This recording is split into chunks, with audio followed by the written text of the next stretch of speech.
Pull up a chair and pour a glass. Got stories that are built to last. Yeah, we're the old-fashioned dads. Are we recording or no? Yeah, no, yeah. Okay. I always started. As soon as I sit down, it's starting. I said, well, it's too bad because he turns 19 at the end of March. Yeah. I said, like, you could have come out and had a beer with me for my birthday. And I said, well, maybe come over to the house and we'll have a beer or whatever. And he's like, okay. Yeah, it was just weird because like I said, I was like, because he ordered a non-alcoholic beer with dinner. Again. Yeah, but like now for me, I'm like, okay, time and place. Like I actually don't care. And so he ordered one. And then I'm like, I was sitting there and I was like, maybe like I've started that process in my head. Like, maybe I might have a beer with you. But it's weird when they're old enough and they can have, right? Because there are times he acts like he's 15 and there are times when he acts like he's 37. Sure. And I'm like, who is this Confucius asshole who lives in my house? Well, when the kids are young like that, just going to the bar. So my oldest would come over with his friends and they'd pre-game.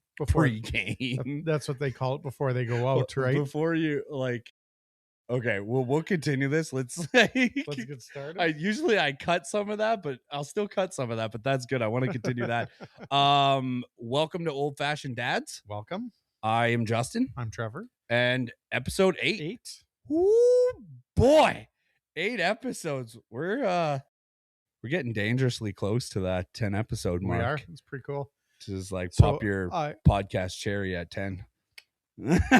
That's when I think you can officially call yourself a podcaster after 10. Well, I was doing it after 1, but I was just walking around telling people like, hey, stranger on the street in front of this cafe. Guess what I do? Guess what I do that I make very little, if not any money at? No, it costs us money. It definitely, please. But if somebody wants to sponsor us on the bourbon, that would be okay. We'll get there. We're just working out the kinks on how to do that. We're still working on the tasting part. Okay. Science. We'll finish that last thought and then we'll get into it. But we don't actually have to finish that story. We can continue that later. But what was the very first alcohol that you pre-gamed with? So like and I'll go first because it's locked and loaded. So when we were younger, we had a different bar every day. Because As you do when you're in the trades playing football. It's not even in the trades. It's like anybody at that. I think certain things that you do are more prolific in not enduring, but accepting that degenerate type of behavior. Well, I bartended, so maybe that was part of it. Okay, but that's different. That's like I was a bouncer, so I was a bar star. Like what? I was a bar star. We knew every bar had its night, right? Were you the guy dancing on top of the speakers? Yeah. Oh, thank God. See, there are these subtleties as we've gotten to know each other. We are 7 years in-ish, 6, 7 years into knowing each other. And there are these subtleties that come out. I'm like, I knew it. I knew he danced on a speaker. I get made fun of all the time. I never gave a shit. Nope. I could potentially do it again. I am not. I might break something. Sure. But there were nights where like, we're going to pick up chicks. Yeah. We're going to get some chicks, as if they had no say in it as well. Watch me up on the speaker. But I was just like, going to get some Jager bombs in me and I'm going dancing on this speaker. Baby, my dirty dancing is coming out. Like, let's go.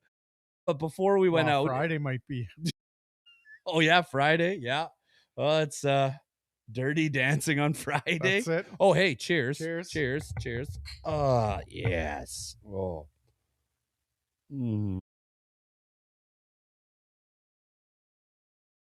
Stick with that, or we want to get into what we're having here? How good are those bitters coming through, though? I like that. Right? I like it a lot. Like that one is I was apprehensive. I said, like, why was it twice? Like, it's double the amount of that. Pardon me? It's more than that. Like, what's the regular Fee Brothers are 17. at Willow Park. And that one right there is almost 36. So again, but then you taste it and you're like, when you were generous with the bitters in there, like, yeah, I did. Like it changed the color of the drink when you put the it cherry in. does too, though. Yeah, that's a very. But I'm watching you put this in. It gave that darkish reddish color. So the cherry gave a little bit, but it was pretty concentrated. I'll give it that. The bitters definitely add to that. I would say, like, when we first walked in there and saw that, and $35 for bitters, like, that's. I'm not paying $35 for bitters. Well, we'll pay 100 and some for a bottle of bourbon, no problem. But $35 on bitters on something that we enjoy, no way. So ridiculous. At this point, we may have tried more bourbon than anybody in this city. Well, except that old guy at Willow Park. Well, there's another guy I know that's one of my customers. He's tried more bourbons than we have. Well, we're going to have to break that streak. Yeah. Maybe he'll be a guest. Ooh. Might have to have a guest at some point.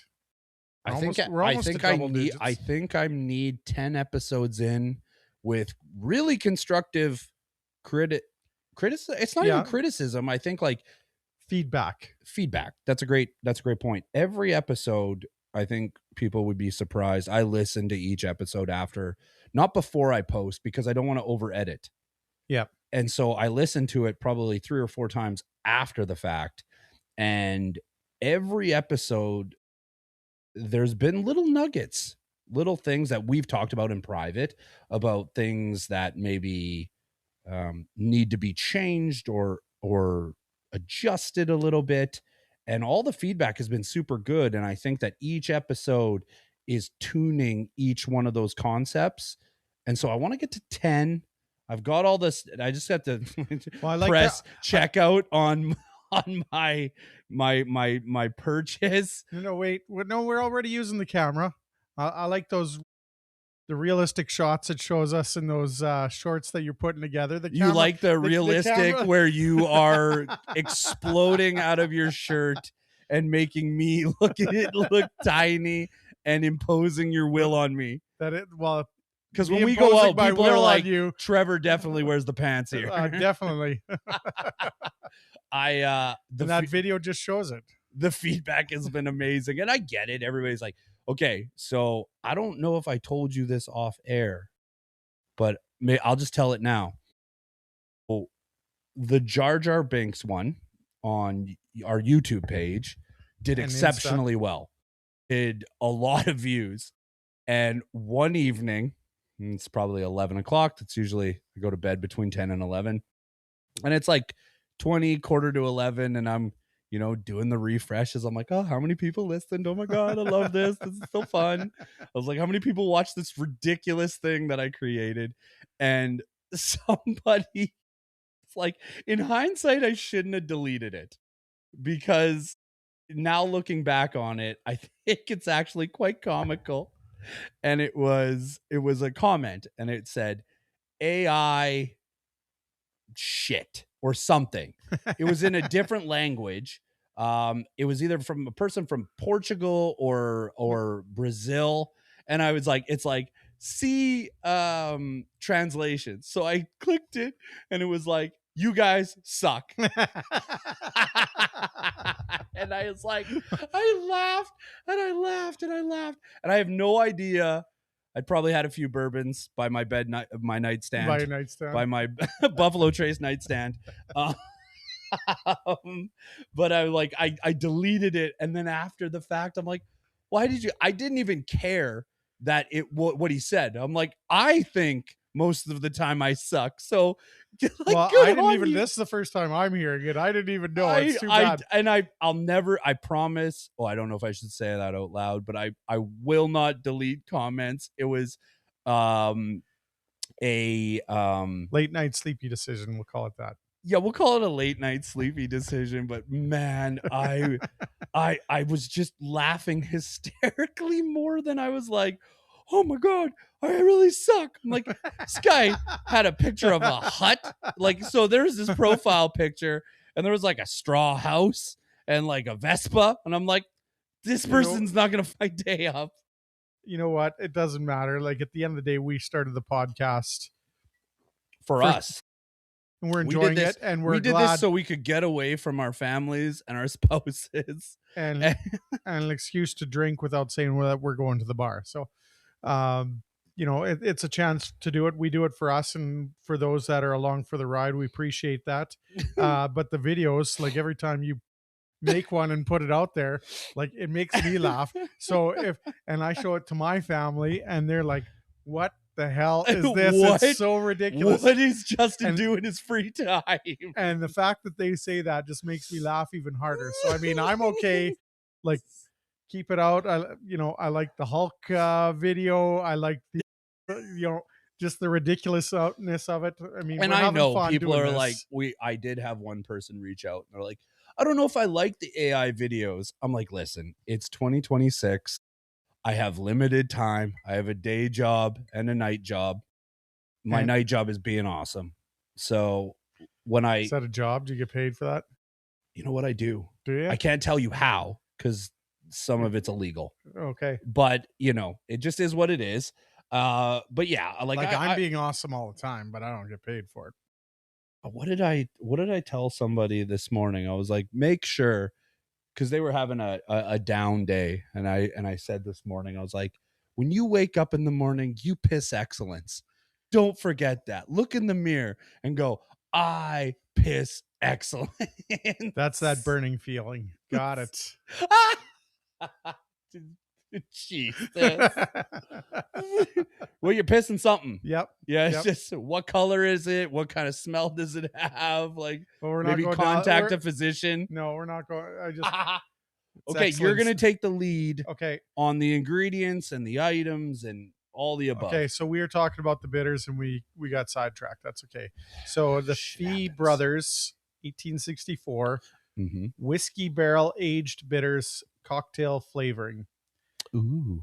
So once again, it was a pricey bottle, but worth the splurge.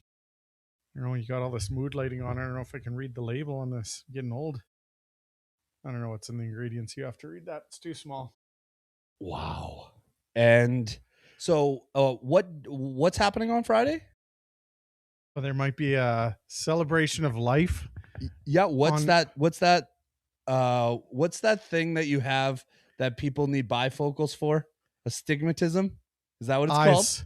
I have eyes. That's why. You have eyes, but you can't read? Okay. I'll use my podcast voice. You never use that voice. Not for the podcast. You phoned me. Just for your radio announcing. Welcome to Old Fashioned Dads. Now, Fee Brothers freshly emptied oak whiskey barrels from America's best distillers. Interiors charred and soaked with aged whiskey and are used by Fee Brothers. Just Jesus. It's like, when I try, that's when this crap happens. Sure you don't by want Fee Brothers to age aromatic bitters, savor the result of the mingling of these great flavors. And then the prepared from water, glycerin, and spice flavors, citrus oil, gentian, caramel color, red dye number 40, or yellow dye number 4. Oh, I'm allergic. Oh gosh. Not to bring up Mushroom Death Guy. As important as he has become as a member, at some point we're gonna bring Mushroom Death Guy in. So he can. No, he's got to be a mystery. He's just got to be a mystery. And then he'll just appear in one of the AI videos. He swears that red dye number 40, and this is 100% truthful. And he'll probably. What's this? It comes from mushrooms. Red dye. Shut up. No, it doesn't. That red dye number 40 gives him superpowers. And I wish I was joking about this. Like I said, I can go a year without seeing this guy, and I love him to death, like a brother. But like, Jesus, he said that when he played hockey. when he was a little bit older, and he was quite good at hockey because apparently he's good at every sport. That his dad would bring him ketchup chips to the bench, and somehow he connected the red dye number 40 of the ketchup chips to somehow giving him superpowers. And I still haven't antiquated how those two correlate. Next time I see him, I'm going to call him Super. Oh my God. Next time I see him, I'm going to call him Super MD. Super MD. Okay, now what type of bourbon are we drinking tonight? John E. Fitzgerald Larceny, Kentucky Straight Bourbon Whiskey, small batch, 92 proof. John E. Fitzgerald's weakness was fine bourbon. As a Treasury agent who at the time was the only person legally allowed to carry keys to the rickhouses, he gave in to temptation, freely taking from the best barrels in each rickhouse. Those that contained wheated bourbon made with wheat instead of the traditional rye. These eventually became known around the distillery as Fitzgerald barrels. Now Larceny Bourbon honors both the superb taste of this flawless Treasury agent and the legacy of the old Fitzgerald brand. So we tried this before we mixed it. Yes. And now there's probably about 15 different bourbons up there. There's a few. Well, now after the tasting, which we'll get to. Yes. We got to taste it before we mix it, so we got to know. Well, we did that before, but now we're sophisticated. Well, now we're learning. Now we're taking classes for the benefit of only our listeners. Research. I have no interest in this personally. I only do this for the people. We do it for you. I cannot stress enough how much I hate you and I hate old fashions. I know. But I only do this for our devout.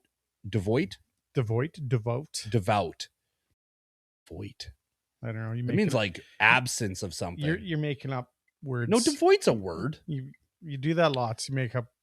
And most of the time I'm right. No. We went through this. We'll Google it.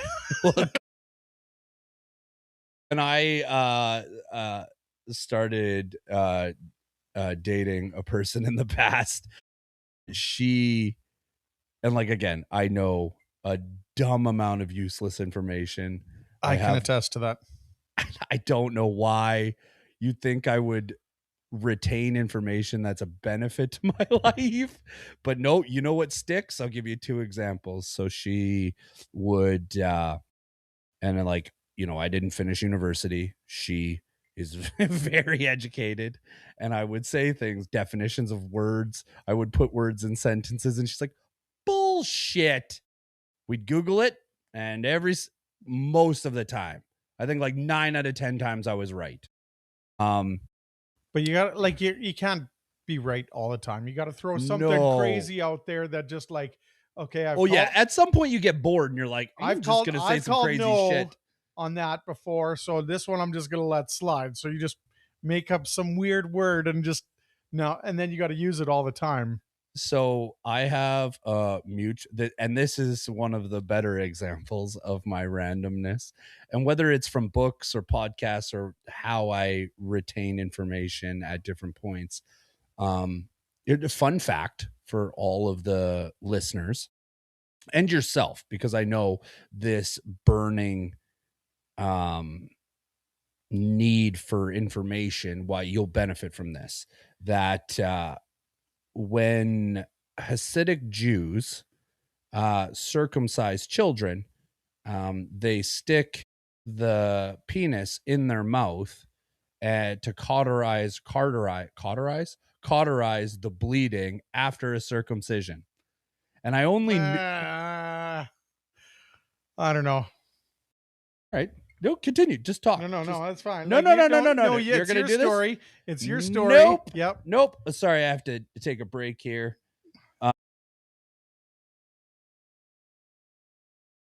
Where do you even find this stuff? Why do you retain this? This wouldn't even be on Jeopardy. Okay, here. You wanted to fucking do this. All right. Here we go. Let me have it. pardon my pronunciation of this, and I don't mean to, this isn't meant as a slight to the Hasidic Jew population. Metzitza bipe, direct oral suctioning. When a baby is circumcised, some ritual Jewish circumcisions do a practice called betzitna pine. I'm so sorry I butchered that. Oh my God. Is when the mohel, or the rabbi, uses their mouth to suck blood away from the baby's circumcision, wound as part of the circumcision ritual. After this, some babies can get an infection. God, Jesus. What the, like, it was just like, it was all like, this is what happens. And then, yeah, sometimes this shit goes wrong. Well, and then that it was, said that the saliva was the reason behind it. Why do I know this? I have no idea. I don't remember what I knew.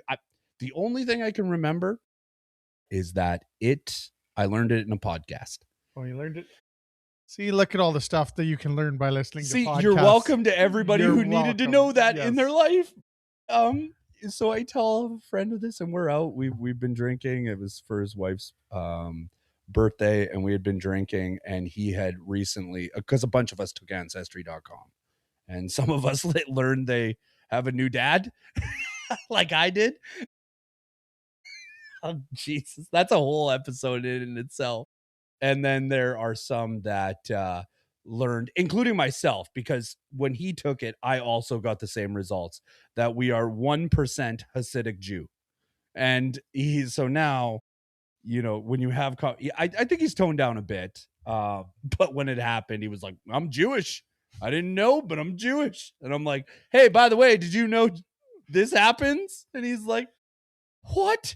Why do you? And he was viscerally like, no, not having it. And then I Googled it, and I was right. So come at me, bitches. All right. You know, sort of into the ancestry thing. I you know, whatever the results are doesn't change who you are. It's like, oh, all of a sudden I'm this. No, you're not. Like, just because you saw some weird results on an email doesn't mean it changes who you are. You might question it, but it doesn't. Like, listen, it didn't change who I was. Like, no, your buddy's like, oh, all of a sudden I'm this. He has a way of, and you've met this guy. It's a shtick. It's like, I've always said, out of all of my friends that I've had in my entire life, he is the only one where I'm like, he's a comedian. And I mean that from a clinical perspective. Like, he could do it as a career because he has this unique way of just beating a joke into the ground where you want to smash his teeth in. Is this Super MD? Super MD? Well, I said next time I see him, Super Mushroom Death. No, it's not him. Okay. It's another mutual friend. But he will hit a bit and then he'll subtly change it. He'll change the cadence of it, and he will hit to a nauseating point. Like, again, he is the only, and I've said this to him, so it's not like I'm saying anything to the ethos of our podcast, but it was like he just has a unique way of, like, he likes the laughter, and that's great, but it's like clinical. Oh, that wasn't good enough. I need to do a little bit more and a little tweak. And so by the end of the night, it is a polished bit.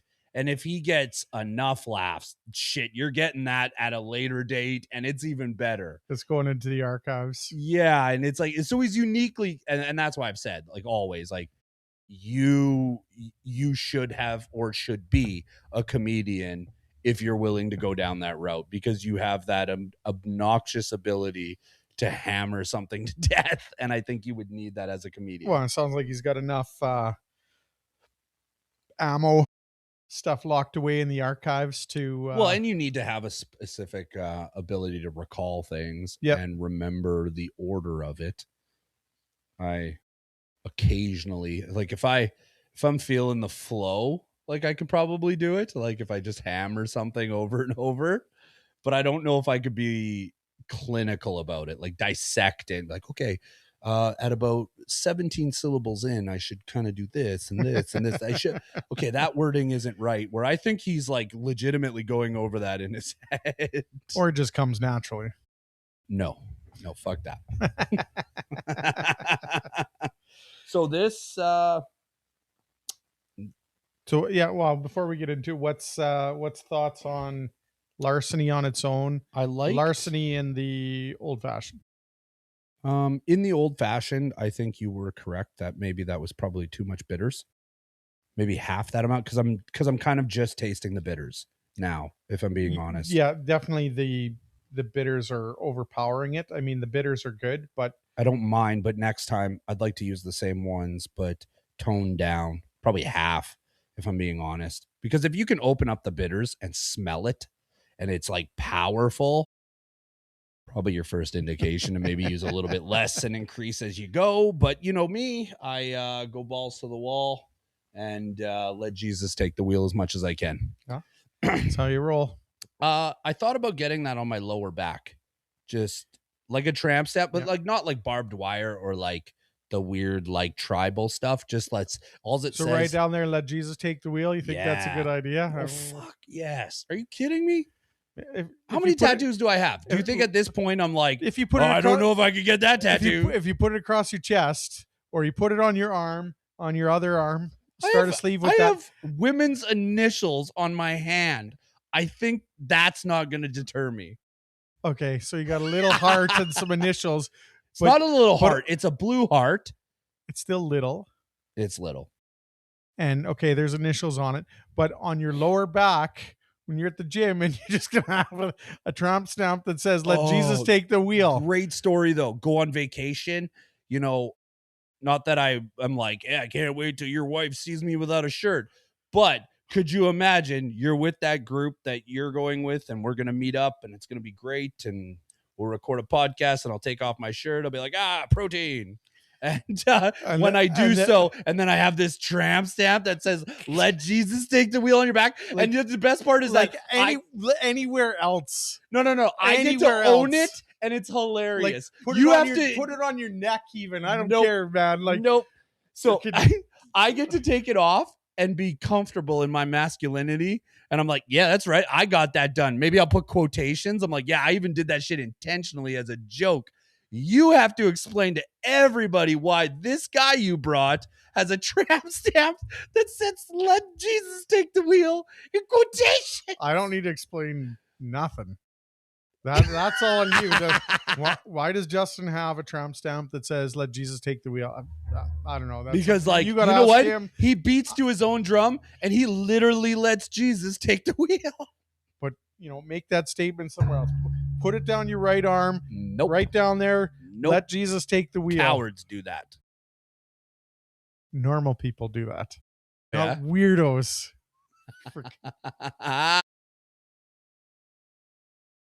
Just don't judge. Too late. Please. Too late. Like, we're supposed to be friends. You're supposed to have my back. I really feel in this moment. I do. You're criticizing me instead there might be a little bit of criticism. There's a lot of judging. A little bit of criticism. I'd like it to stop. Like, well, then you got to stop saying weird stuff. Okay, that's if I didn't say weird stuff to you, nobody would.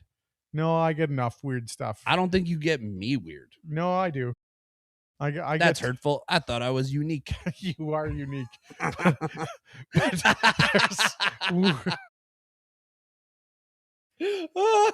have kids, man. You should hear the weird stuff my kids say to me sometimes. I have kids too, I think. Yeah, they're still younger. Wait till they get older and they start saying real weird stuff.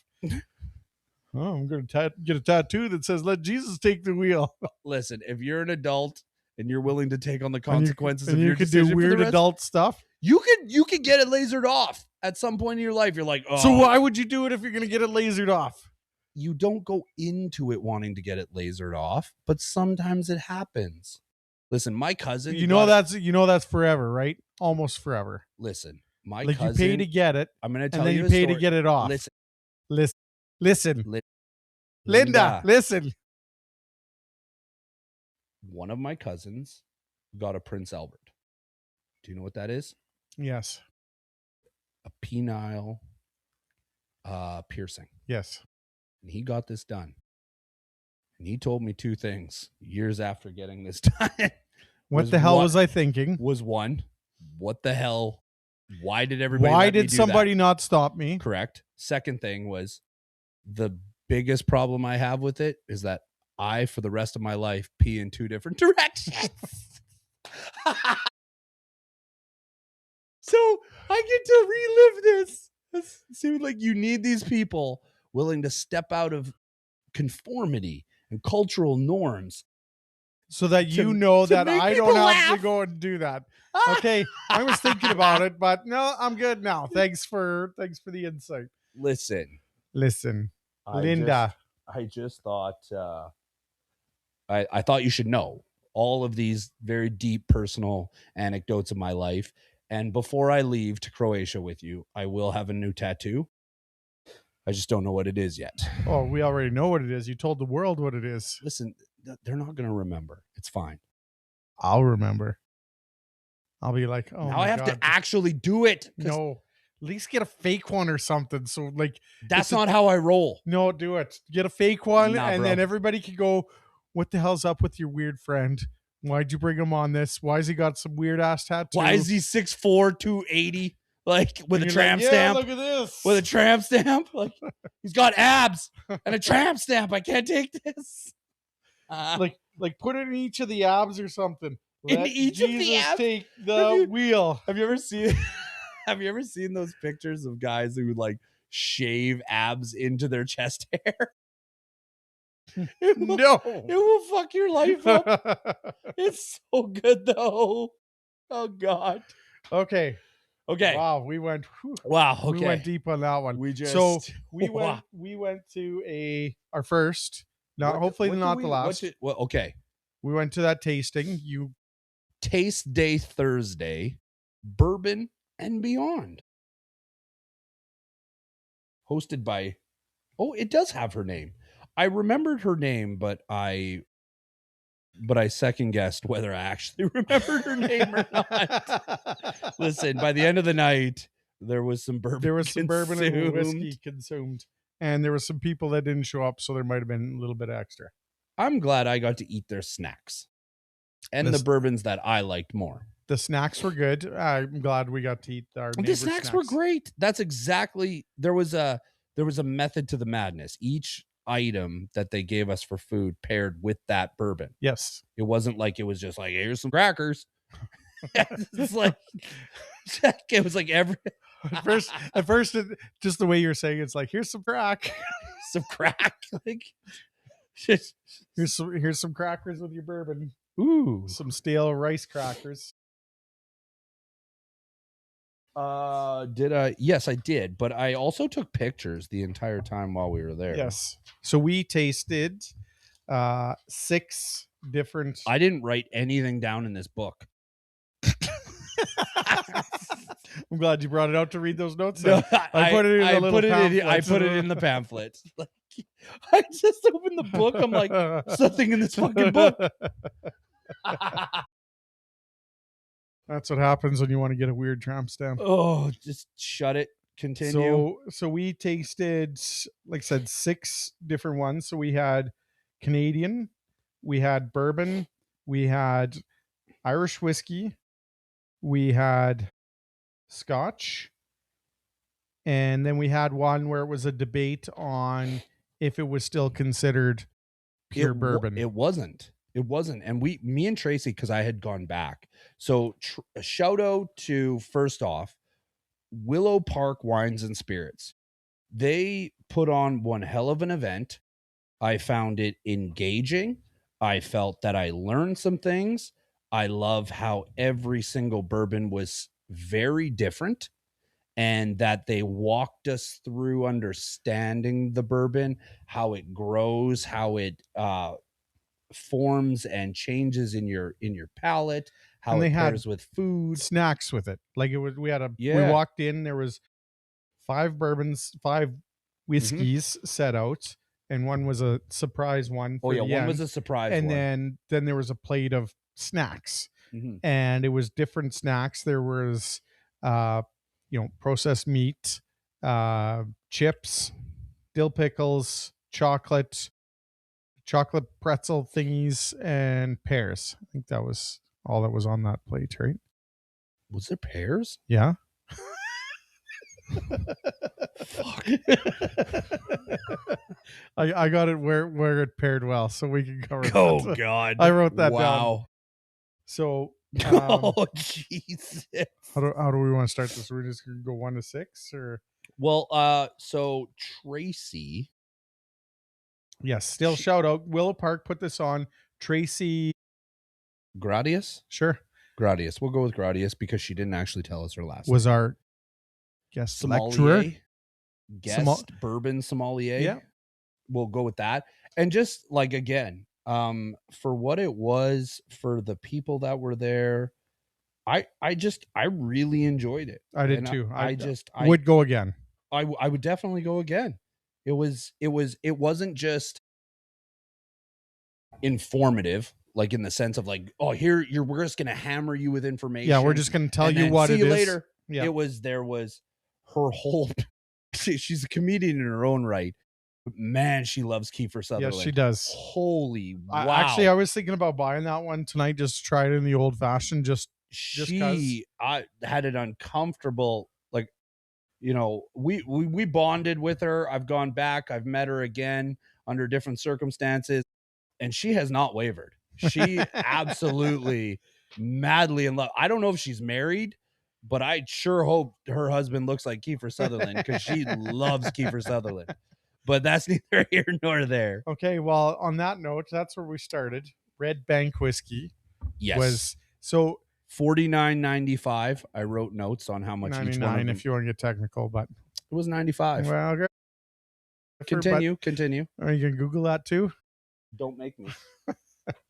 So that was the first one we tried. They like that family. They like, I know he's the spokesperson. I'm guessing, do they own that distillery? They must. The spokesperson? Well, Kiefer. Yeah. I think it's like one of those celebrity, I own this distillery type thing. Okay. So he's the spokesperson. Yeah. So that was the first one we tried. And I think the consensus with the group, like, it was more of a true rye whiskey as opposed to a bourbon. So yeah, big time. You know, the difference being, you know, learn all this stuff when you go to these tastings. The bourbon is more than 51% corn, and rye is done with rye instead of the corn. So rye gives the bitey. I actually took pictures of each one of these. Oh, so you got Kiefer coming up in your feed there? Perfect. Because he was on that. Except Red Bank. For some reason, that's the only one I did not take a picture of. So, like, it was a good whiskey bourbon, Canadian bourbon, if you want to call it that. But out of the 6, I think the general consensus was it was like number 6 out of 6. That was by 3 the whole group. for me. You rated that one a 3? It was. I found it very clean. It had a little caramel. Like 3 out of 6 or 3 out of 6. Yeah. Okay. Yeah. I loved the smoothness of it. And the weird part that I noted multiple times, because I guess why not, that it paired well with pickle. And that pickle neutralized it and made it smoother in a weird way. Right. So I also wrote with stars, rye is spice. Yes. And the pickles paired well with it because of the acidity that came from the rye, the spiciness. Mm-hmm. And I will post. I took really good pictures of the whole setup, so I'll post it on our social media so that people can see kind of, you know, like I've done what that entailed. I've done wine and cheese, I've done beer and different pairings, but I've never paired dill pickles with, other than like dill pickle vodka and a Caesar or something like that. I've never paired like dill pickles itself with any type of alcohol. So it was kind of neat to. It was really nice pair dill pickles with whiskey. Next one I was actually quite surprised with. Do you want to read all of them or do you want to alternate? No, you can do the next one. The Old Forester 1870 original batch. That was my number 2. I really enjoyed it. I also really enjoyed that. And for $39.99. Well, let's call it, if you're just getting into bourbons and stuff and you're not sure what to buy for that kind of price point, I would say it's a no-brainer. So I took a picture. Straight Kentucky bourbon. Mash bill is 72% corn, 18% rye, 10% malted barley. USA, Kentucky, 43% ABV. Minimum 4 years in new charred American oak barrel. Actually aged more like 5.5. Column still, and the char filtered. Yeah, char filtered. Some notes that I made: spicy, and then I comma very spicy. 2 or 3 stars that I made above it. Vanilla and sweet. Yeah, and I got a little bit of apple in there as well, is what I had on my tasting notes. So for an all-round, like, entry-level price point, drink on its own, we haven't tried it yet in an old-fashioned, but could be in an upcoming episode. Tasted very well on its own for a entry-level price point. Yeah, and I think would make, with those flavor profiles, would make a very good old fashioned. Yeah, very much so. And we tried to buy some, but they were out. Otherwise, I would have bought a bunch of them because I really truly did like it that much. So next one, we jump into Scotch, and it was Glenfarclas 12-year Highland single malt. So I have the sheet here if you want me to read it. Yeah, go ahead. So single malt, malted mash bill is malted barley, country Scotland, place Highlands, east side, ABV 43%. Speyside. Yeah, that makes more sense as you sound it out in my head. 12 years in 100% Oloroso sherry cask. Now, the rabbit bourbon that we had, The Rabbit Hole, the Rabbit Hole was also in that sherry, and I do tend to enjoy things that are aged in those sherry casks now. That was still number 4 on my list. I was gonna say that Glenfarclas, like, you definitely taste the sherry.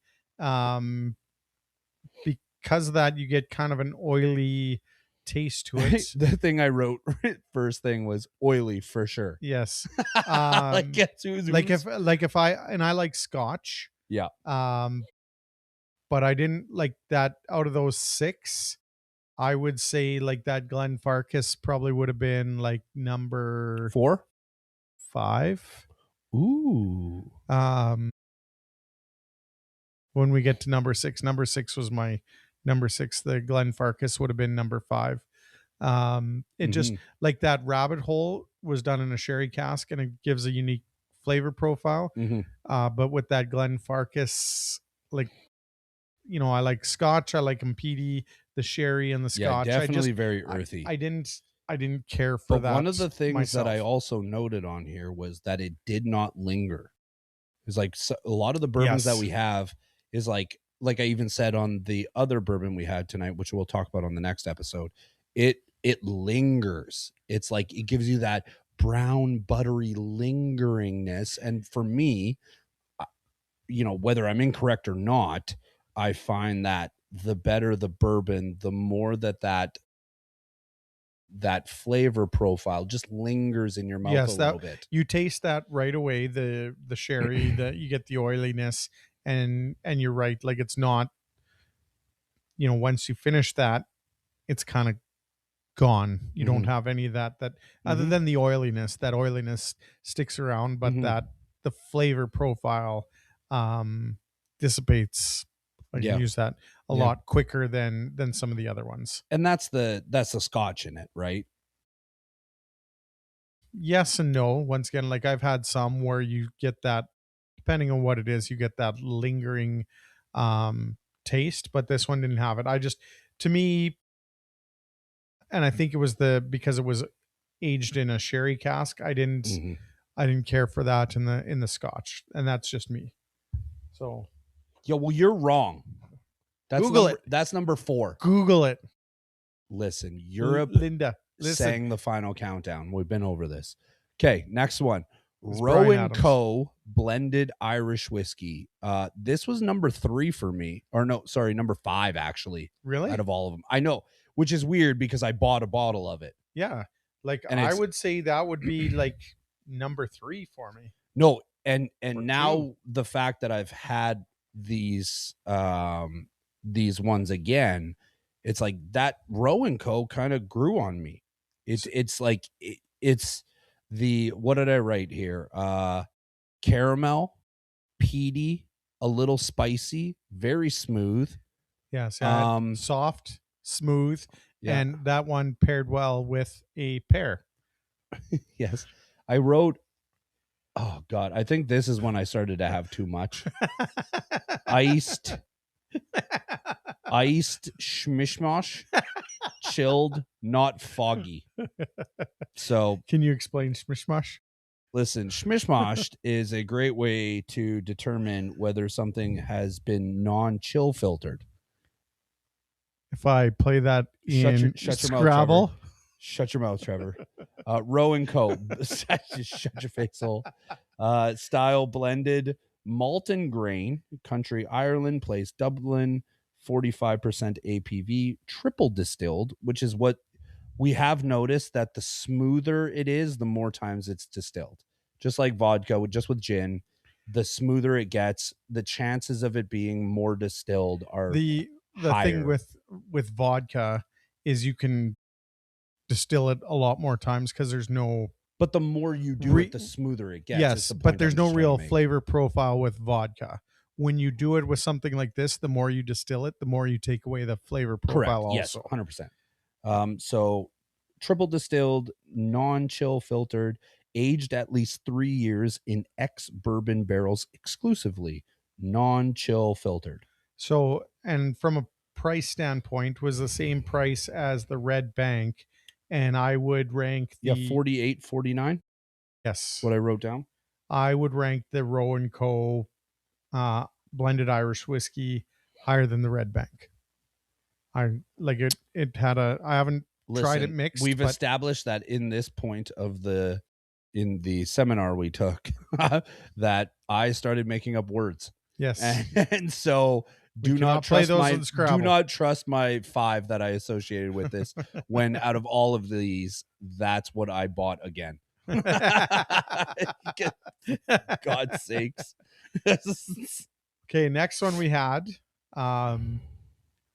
was Angel's Envy Triple Oak. Now this is the most expensive one out of the 3. Yes, there are 3.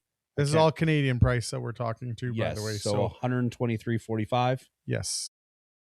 So I would say that was my number 1 out of the 6. That was my number 1 as well. So you got quite a few different tasting notes on this one. I had sweet, chocolate, honey, a little bit of apricots, and then there was that little spicy hint to it. Mm-hmm. Not a lot, but it definitely finished that way. And how great it paired with the chocolate. Like they paired it with the chocolate. Dark chocolate. Yeah. So I had it with the dark chocolate, and I had it with those pretzels that were a little bit salty, chocolate covered pretzels or whatever they were. Went chocolate well with salty balls. Chocolate salty balls. Yes, sir. To all our millennial South Park fans. Oh my God, you killed Kenny, you bastards. Have you ever listened to the entirety of Chocolate Salty Balls?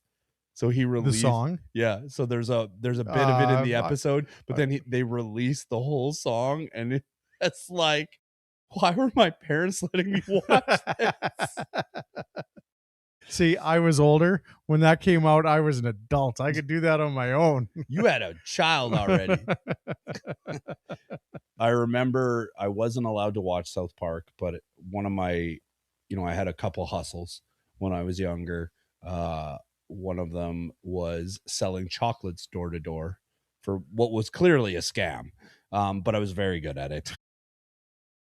Enough so that I marked up the chocolate enough that by the end of the night, I could take one of the chocolates and eat it myself. True salesman at heart.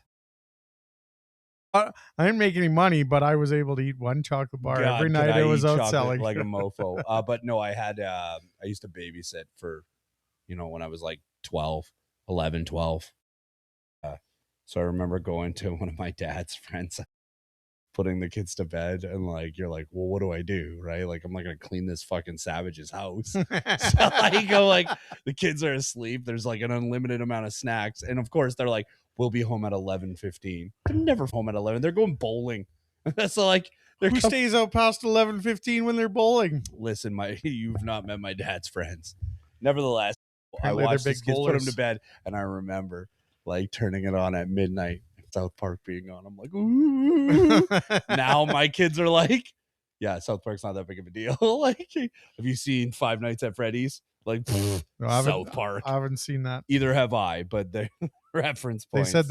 They said that's worse than South Park. It's like, because I South Park used to be, fart and boobs and like it was just very vulgar back in the day, like, whereas now it's like there are layers to it.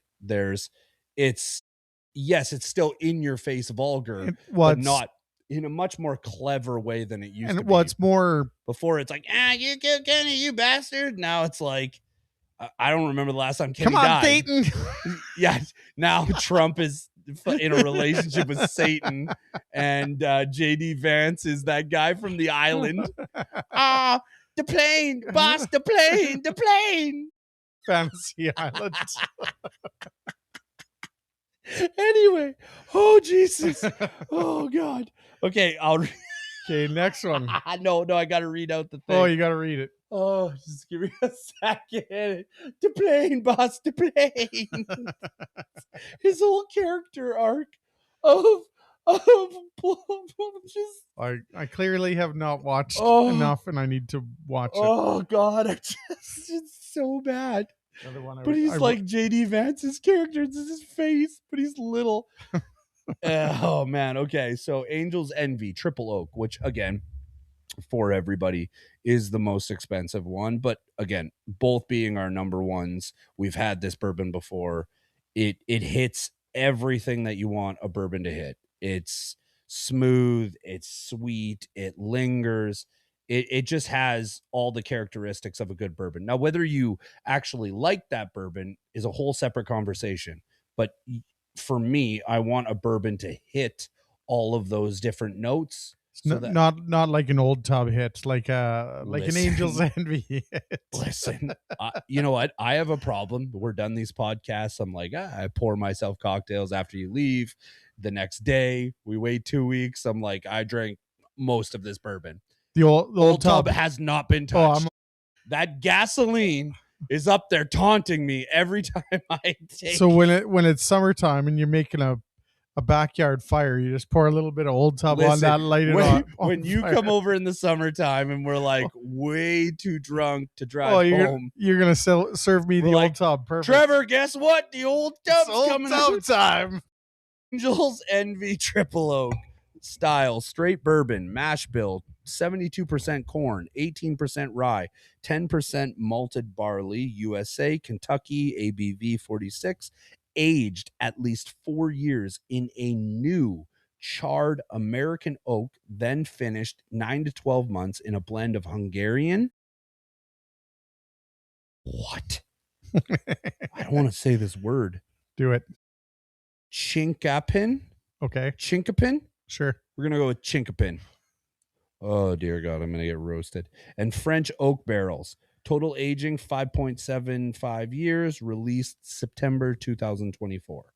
And that's apparently their newest out of all the Angel's Envy family. Yeah, it is. But I noticed that the Old Forester was also had a mash bill that was mixed. And I'm finding that the bourbons that have a mixed mash bill, other than this last one we're going to talk about, I actually seemingly enjoy that a little bit better. Which is funny because when I have scotch, I prefer a single malt as opposed to a blend. Yeah. Even though you in can a scotch, it's fine. But on the bourbon, I would tend to agree that, the stuff that we're tasting, until we started looking at all this, didn't know what it was. We're just like, oh, that looks like a cool bottle. Ooh, delicious. Now we're 7,000 bottles in, and we're like, oh shit, we should kind of learn the characteristics of this bourbon. Yeah, probably a good idea. So we'll do more of these. It was fun. I can't wait to do, like, again, shout out Willow Park. Killed it. Yep. Absolutely killed it. You didn't need to overdo it. You didn't need to kill us with information. You needed to make it fun and informative and interactive, and it was. And it was. That couple that was sitting next to us, that guy knew a fuck ton about bourbon. Like, every time defaulted to that guy, and he was like, "Well, son, let me teach you this." I'm like, "You must be retired." He's trying to be on Alcoholic Jeopardy. I know. Show. Okay, it's $1 million. Hey, we're gonna. If anybody does that, that was our idea. We heard it here first. Jeopardy. You ever seen the SNL skit with like Norm Macdonald as as Burt Reynolds? It's like Will Ferrell's Alex Trebek. It's just so ridiculous. Okay, the last and our one. Least favorite for both of us. Is that 6 for you? Yeah, 6 for me. This was 6 for me too. It was different, and the reason why it wasn't on the table when we had the rest of them, because it was served chilled. So because Santa Claus next to us wanted that. Yes, and it's chilled. So if we had it for an hour and a half or whatever we were there, it would not be chilled when we had it. But a little note that I found interesting when we were there was that I had always associated ice with diluting the bourbon. And one of the things that she and others in the room said, which was informative, was that what you're doing when you're adding ice or even a small amount of water is that you're actually opening up the whiskey and opening up the bourbon. You're not actually diluting it and making it worse. You're actually opening up the flavor profile. Yes. And we're talking like a couple of drops. Yeah. Like or the first 5 minutes of once you've mixed that bourbon with some ice. Well, it definitely gets to the point where it does start to dilute it. You know, I don't often drink bourbon straight at home by myself. But if I did, that's because it's not on your nightstand. It's not. Well, might help me sleep better if I had a bottle of Buffalo Trace on the nightstand. A little. What was the term we learned there? A little. What's the little taster they called it of an Irish whiskey? What's the little? Oh, I don't remember. A little dram. A little dram before bed, right? Just a little Bernie, help you with the cold, and then a little night time. Cold out of your chest. So the last one we did was called Knob Creek Smoked Maple Straight Bourbon. Mm-hmm. So this is in that $67 range. So that'd be $66.69, Trevor. $6.99 is what I had, but you had had too many at that point because you were grabbing from those that weren't there and passing them out. I plead the fifth. Mostly to yourself. I plead the fifth. That's an American thing. So anyways, this was served. It's like a dessert. I don't want to call it dessert wine, but like a dessert bourbon. We'll call it that. Yeah, I wrote have it ice cold in freezer. Yes. So then I wrote icy again. It's in not quotations as if bad, it wasn't. But obviously because it's a dessert, you get that very sweet, that maple. Some people are like, "Oh, just put it on the pancakes." I'm like, "Well, now you're an alcoholic." Listen, Santa Claus, you've suggested some good things and some things that your wife is a saint.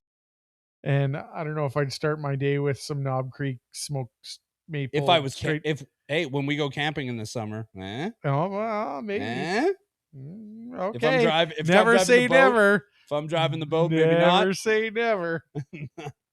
So it was, I'm not a sweet guy. Like the odd time, I don't mind a port or a sherry, but I don't like ice wine.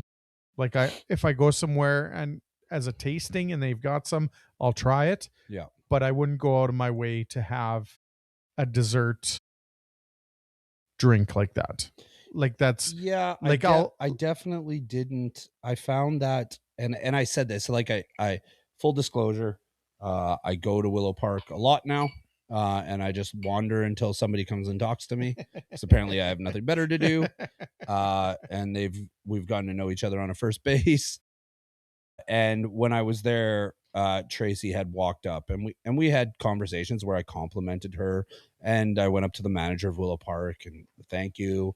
We can't wait to do it again. Hashtag old fashioned dads. And when I went to her, I said, like, you know, time and place, it's like Bailey's. It's like I'm not waking up on a random Saturday. I'm like, oh, I can't wait to have Bailey's in my coffee. But it's Christmas time or you're camping, gonna have some Bailey's in my coffee. So I'm not shit talking Knob Creek Maple by any means. No, I'm just saying that it's for the way we But like as to a- indulge in our bourbons. right, as an actual bourbon, to sit and have a bourbon or to make an old fashioned. Mind you, that group in front of us said that it's good in an old fashioned. Mm-hmm. Yeah, but I Which just I don't know if we'll I give would. it a shot, I guess, because Why not? But it's just like I found that the maple overpowered everything. And that's kind of the tricky game that you play with cocktails, is that, like, even tonight, this old fashioned was great, but you know, I put 4 or 5 shots of those bitters in there and we could have probably done half, because you lose a bit of the bourbon characteristics. And I found that the maple drowns out the things that you actually appreciate about the bourbon. Yes, and like just so we So tasted time and place 6 different ones, and that ranked to number 6 for but most people too. no, there was a couple that was number 1. I've disowned them. They're not in Well, my you ethos you anymore. were never owned you never owned them that No, you could I did. disown them. I did. So- They didn't know it, but I did. So Crossed off the list. I Crossed off the don't know what your list. name is, but if I that's actually, your number actually one. through randomness of LinkedIn, I actually found one of the guys that was there. Oh yeah? Yeah, and so I added him on LinkedIn. He added me, but I didn't actually mention. I should have messaged him like, "Hey man, I was that guy in the back, just saying random shit, stealing other people's bourbons." If he sees your picture profile, But he and knows who I am. yeah. So out of the 6, it was number 6. And Which is crazy because mash bill was 75% corn, 13% rye, 12% barley. But I still think like Knob Creek on its own for making old fashions is great. I have to be honest, I don't think I've had Knob Creek in an old fashioned, like the original Knob Creek. And this is where we got into a debate that It night. says straight bourbon, and then in parentheses, but is it ? Right. So that was the debate we had, because when you look at what a true straight bourbon is there is no added flavors, and this specifically says that they added maple like, flavor, Fuck maple you. flavoring. We're to gonna it. add some maple into this. Hope you're Canadian. Yeah. So I would say, based off of what we learned, I would say it's not a true straight bourbon. No. It's a whiskey, No. but it's not a straight bourbon. And then I took other pictures, like I got this one, and great characteristics to think about when everybody's choosing bourbons and things like that, so that, you know, we do these events so that we can communicate for at least 3 of them that that we were listening to the things. So I was taking pictures the whole time because I just wanted to make sure. But the grain summary table, which was really good for me, that I thought was interesting because it broke it down. So you got 4 categories: grain, primary flavor, profile category, examples. So corn, caramel and vanilla, sweet, and straight bourbon. So because I drink a lot of Buffalo Trace, and I think that to this day that is number 1, nobody's come close to it. And the reason I gravitated towards it and why I considered it a bourbon is because it's sweeter. I can drink it on its own, and it does have the notes of caramel and vanilla, But which you know, is straight bourbon, as this grain summary table suggests. I would say that Old Forester should be in there with, like, right up there with Buffalo Trace for the price point and what you get on the tasting. Well, we did profile. write vanilla and sweet, so caramel and vanilla and sweet. So yes. So rye is pepper and cinnamon, spicy and bold, straight rye, high rye bourbon. And then wheat, honey, bread, mellow, soft, wheated bourbon. Barley, malt biscuit, earthy and nutty, single malt or malt whiskey. And then I flipped to a picture of a paint can. This is clearly the wrong direction. What is bourbon? Bourbon is a type of American whiskey legally defined by its strict regulations. It must be produced in the U.S. from a mash bill of at least 51% corn, aged in new charred oak containers, distilled to no more than 160 proof or 80% ABV. Bottling proof must be bottled at a minimum of 80 proof, 40% ABV. Additives, no added flavoring, coloring, or blended materials are allowed. And that's where we got into that slide, was around the Knob Creek, because if you take the literal definition of bourbon or what it characterizes, adding the maple to it, you're kind of not a bourbon anymore. No, you just become a whiskey. Whiskey jargon, straight bourbon, Kentucky bourbon, mash bill, malt, single malt, dram, Angel's Share, bottled in bond. Oh, chilled. the Angel's Share. I like that one. What's the Angel's Share? Do you remember that one? I don't. So the Angel's Share is the amount that is lost to evaporation. Oh, that's fucking right. So whenever they make it, they have to keep basically a barrel that doesn't have anything in it that you get taxed on. Yeah. So that's the Angel's Share, which was kind of neat to learn that. That was right. And I wanted to, you're going through and you're having fun. You're just kind of all over the place. Each time we do this, we'll try to remember more and we'll write stuff down. Bottled in bond, chill filtration, peated, neat, ABV, cask barrel, cask strength. So all these things play characteristics. ABCs of bourbon, America, made in America, obviously. America. That's got said a lot. Barrel, aged in new charred oak barrels. Corn, made with the majority 51% or greater corn, distilled no higher than, oh God. We did all this. No, I know, but this was a whole different slide on what characterizes a true bourbon. Entry into a barrel no higher than blank proof. Yeah, all right, that's enough. Listen, at this point, some of my pictures were getting a little diluted. Enough. There was. Oh, you look at that. There is pear on one of the pictures. I told you. Listen. That's at the Rowan Co. Yes, fine, Trevor, fine. So that was a wonderful, great event that, again, if you're looking, they do it in Saskatoon. I'm pretty sure they do it in Calgary and other places that Willow Park exists, but I highly recommend that everybody goes to Willow Park, tries their bourbon. They have a great selection. They have a great selection of all alcohols, including wine. I've found such great bitters, and that's where I got those tasting glasses from. And the tasting glasses, they make a big difference. They do. Now that we've done that tasting and you've bought fancy glasses, we have fancy glasses, sophisticated now. You definitely notice it different, just the way it enters. You get that full taste across your tongue. It's nice to have that, where it's like, I got some plastic cups at home, we'll just mix up some drinks, or some aluminum. And it's like you really, as people start to discover this stuff, they will learn that every glass will kind of change the characteristics of the bourbon a little bit, especially how cold it is, whether you have ice, whether you have let it sit to room temperature. All of these factors come into how it affects the actual bourbon itself. So I got one for you, and we haven't tested it yet, but we're going to.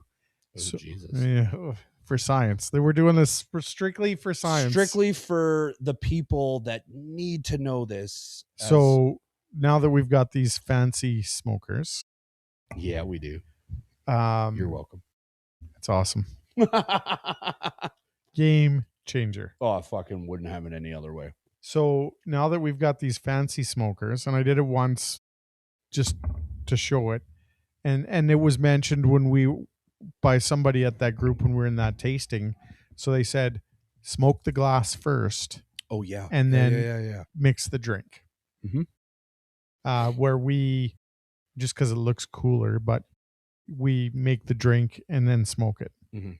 So Especially when you watch one of your best friends inhale it as a whole before the episode starts. And then Just you like- look at it, you're like watching it go through his nose. And I'm like, I'm not even going to say anything because oh, you just did. savage. Well, while it happened, I didn't say anything. Until Yes, you did. Till after you did Oh it. yeah. It's best to let your friends suffer Yes. before you. It's way more horrifically make entertaining fun of that them way, to apparently. your hundreds of people listening. So yes, all in all, thank you, Willow Park. It was a great event. We'll be doing another one of those or multiple, as their tasting events come up. And a big thank you to the person who bought us these as well. That was a very thoughtful gift for us to go to this event Yes. and to put the effort into finding. Yes, it was a gift. It was a Christmas gift to myself, but also indirectly a gift for Trevor. Yes. So I got to be his plus one. yes, and I think she always knew that you were going to be my plus one. And you made it very clear that I was your plus one. Right off the gate. Shut up, you're my guest. Just don't opened talk. up the gift. I opened up the envelope and I was like, "Ah, sweet! Me and Trevor are going to Willow Park." It was predetermined. So I highly recommend everybody reach out, willowparkwines.com. The store manager, Leah, just salt of the earth, really loves putting on these events. Big shout out to Tracy. Entertaining as all shit. Like, she was fun. And if you run into her, ask her about Kiefer. Listen, fuck, does she love Kiefer Sutherland? And then it was funny because I didn't know how to bring it up. And then did I say out loud, like, do you know who we are? I don't know how it came up. She approached us. She's like, oh yeah, so I wrote it down. So that's how it came up. Are you the dads? I wrote it here. I said, are you the dads? ? Because she came up to us and whispered, are you guys the dads? And, I didn't want to brag, Well, we told one of the managers I'm a very humble person. Yes. Oh yeah. And more than you know. Everybody needs to know how absolutely humble I am. Please tell us how humble you are. I'm the most humble human being you've ever met. And I'm just so grateful to be here. So when she came up, it was quite, it was just fun because even the atmosphere of the people there, if any of those people happen to stumble upon this podcast, it was fun to talk with them and interact. It was a little weird at first because you're getting to know everybody. You weren't sure. Yeah, but very quickly did we learn. We had lots of fun. Like, everybody was there having fun. They were there to learn, drink some whiskey, and have some snacks. But everybody had fun. It was very interactive. And everybody wanted to come back. Absolutely. Like, there wasn't one person that left and it's like, oh, I wish I hadn't done this. So if you have the opportunity, if you're in an area that has Willow Park as a wine store, highly suggest going. It's just, we can't think of them enough. We want to do more. We will do more. And we'll get better at writing actual words down instead of smishmosh. Smishmosh. I like Iced, smishmosh. Smishmosh chilled. Got foggy. Goth. Actually, it's not even got. It looks like I tried to write got, but I wrote goth and then really highlighted. There was too much bourbon, and you might have played hockey after. There's like a little mark where I'm like, I emphasize this is actually a T, not an F. But it got foggy. Goth foggy. Oh yeah, that's because we added the ice to it. That's why it got foggy. We did. It goth so foggy. It goth so foggy. So again, thank you everybody for another episode. This was fun. This is Old Fashioned Dads. This was episode number 8.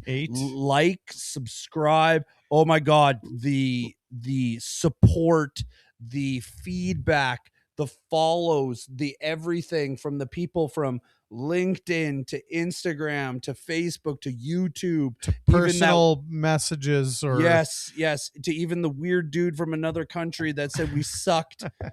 Hey, I noticed on our metrics we added a new country to our list. South Africa. We got some South African. So welcome. We ask you, after we talked last time, I went home and I made myself a amaretto sour. And like when I looked it up to make it, I never made one before. The Mhm. base of it was bourbon. So bourbon, Hopefully. amaretto, and then your lemon lime and egg white. Well, the next podcast, let's switch it up, baby. Okay. Let's try a new cocktail. Let's try that one. Okay. And if anybody's got any ideas, once again, we're doing this for science. Yes. So our spouses, our children, they all hate this. Science. But Name it's of for science. science. We tell them, honey, listen. Research. I don't want to have to do this, but the world, they need this. They need it from us. So, big shout out. Most of our viewership comes from Canada. A good portion comes from United States, a little bit from the Netherlands, a little bit from Russia, and then a big shout out to the 0.4% from South Africa, bitches. New country. So until next time. But just, again, I just want to, of course, for next time, but it's just like, follow, comment, subscribe. Like, we fucking love doing this. And we have, this one was a little bit more centered around Willow Park because we wanted it to be that. We'll get back to more ridiculous Jar Jar Binks stories next week because I've definitely watched the first 3 and half of A New Hope. So, I'll leave this. I'll leave this. So we started watching A New Hope. Me and my kids. Okay. Like, we're obsessed with Star Wars. Like, I was not there. You're more than welcome to come over anytime. I did not get the invite. It would be weird without your wife, but I get it. So she likes Star Wars too. We're gonna leave the episode. So I'm Justin. I'm Trevor. And this is episode number 8. And no Jar Jar. And no Jar. We'll see you on number 9. But this is my ringtone, just for all you dedicated listeners.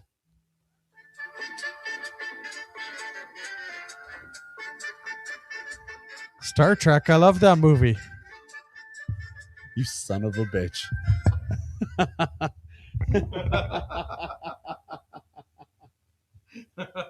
Perfect.